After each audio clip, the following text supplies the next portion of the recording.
tahun di mana mata dunia menoleh ke arah kita. Antara janji global dan periuk nasi yang sempit, Malaysia masih kau berdiri, tapi di bawah senyum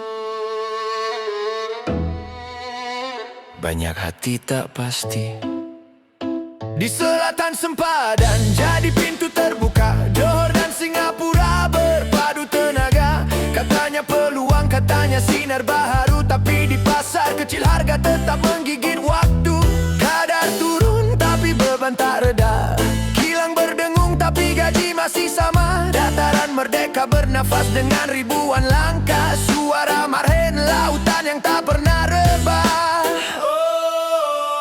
Dari chip kecil dikuling ke jaringan kabel dan pelan 611 bilion ringgit, kita digelar maju. Tapi siapa yang maju? Rakyat atau mereka yang menandatangani? Tapi walau badatan dari segala penjuru, masih ada yang tabah menulis doa di hujung jari. Ya Tuhan, peliharalah tanah ini, walau yang memimpin silih berganti.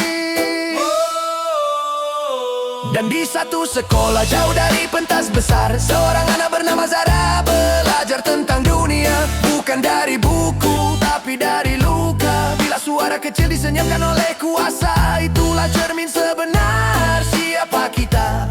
Dia hanya mau keadilan, tapi disambut dengan alasan dan surat siasatan. Bully jadi budaya bukan case, kerana sistem lebih sibuk lindungi image daripada manusia. Zara, nama kau jadi gema, mengajar kami makna berani di saat negara sendiri masih takut menegakkan kebenaran. Zain hilang dari pangkuan sungai, bisik kisah yang tak terjawabkan. Ibu dihukum kerana kecuaian, walau pembunuh sebenar masih bebas berjalan. 5 tahun jatuh atas bahu seorang wanita yang sudah kehilangan nyawa anaknya. Di mana saksi, di mana jawaban? Yang jatuh tetap rakyat, yang berdiri tetap jabatan.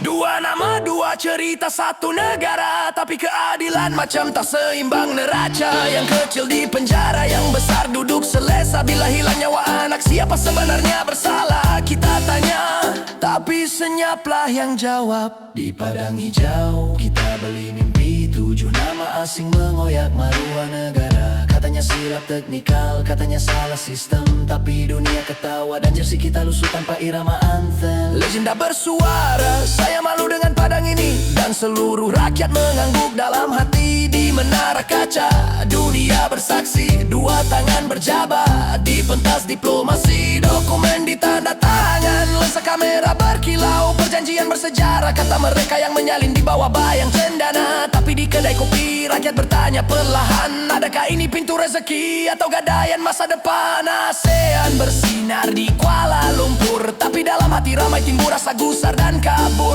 Kita kecil di mata dunia, tapi besar di harapan rakyat yang mau harga diri kekal terjaga. Di setiap masjid doa tak pernah kering, imam menyebut nama negara ini di antara sujud panjang. Anak-anak di sekolah menulis aku cinta Malaysia, walau mereka belum faham maknanya yang pedih. Dan mungkin itu tanda bahwa cinta ini bukan milik pemerintah atau kuasa, tapi milik setiap jiwa yang masih percaya bahwa esok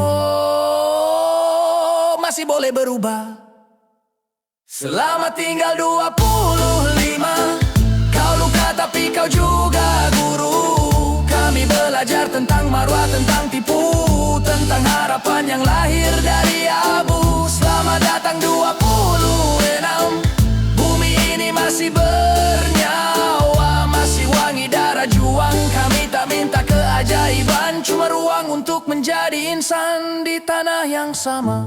Dan bila fajar 26 menjenguk, kita masih di sini dengan luka, tapi juga cinta. Kita masih Malaysia yang jatuh, tapi tak pernah menyerah. Kerana selagi nadi rakyat berdenyut, tanah ini masih bernyawa.